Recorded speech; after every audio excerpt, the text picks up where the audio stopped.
What is going on, everybody? Welcome to World History for April the 7th. We're getting into today the concept of how Adolf Hitler is going to break the Treaty of Versailles. Yesterday, we gave you a little bit on what it was like from the end of World War One to the beginning of World War Two and this concept of appeasement. We'll talk more about that today. But the two big things we want to get out of today's lesson is going to be how does Hitler actually break the treaty, and then how Europe is ultimately going to respond to that. And it really kind of starts out with, interestingly enough, this kind of concept that you see in front of you. If you give a mouse a cookie book, I'm sure most of us have read that at one point or another.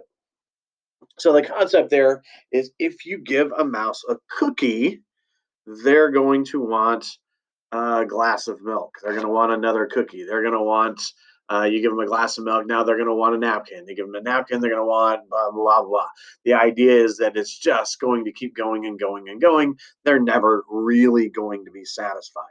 Okay, so that concept can obviously be attributed here with Adolf Hitler as well. Okay, so it's really going to actually start with Germany refusing to pay reparations. They just get to a point where, hey, we feel these are unfair. We feel that we've been paying too much, and we're just not going to do it. We're not in a position to do it.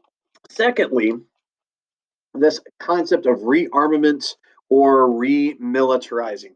The Treaty of Versailles, in addition to paying reparations, told the Germans that, hey, you can only have enough military just to be able to defend yourself.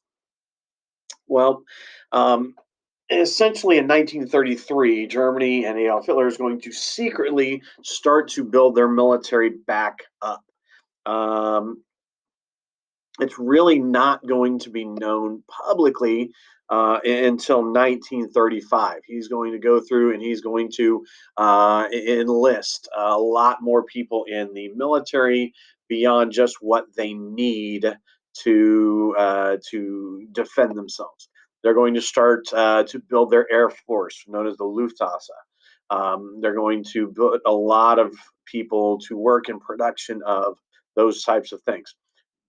Tanks, another way to ramp up production. Because if you go back into what we'd been talking about with what it was like between World War One and World War Two, you had a lot of people out of work. Unemployment was super high. The economy was terrible. You had massive, massive economic problems. Well, one of the things that needs to happen is that they want to get to a point where, hey, we're able to put people back to work. We're going to put people in jobs. We're going to give them hope through a time of depression. We're going to make people proud to be German once again. And this is a way to do all of that. Now, that's all going to be things that are all going to go against what was laid out in the Treaty of Versailles. They're obviously making some problems there. Okay, so we know if you give Hitler a cookie, he's going to want another cookie. Well, if you give Hitler the ability to make weapons, the ability to have an air force, you give him the ability to build the German economy. He's not going to be satisfied with just that, just like in the story. So what's going to happen here is he's going to see that, okay, we're going to need more space. We need to imperialize. We need to go out and we need to not just build our military.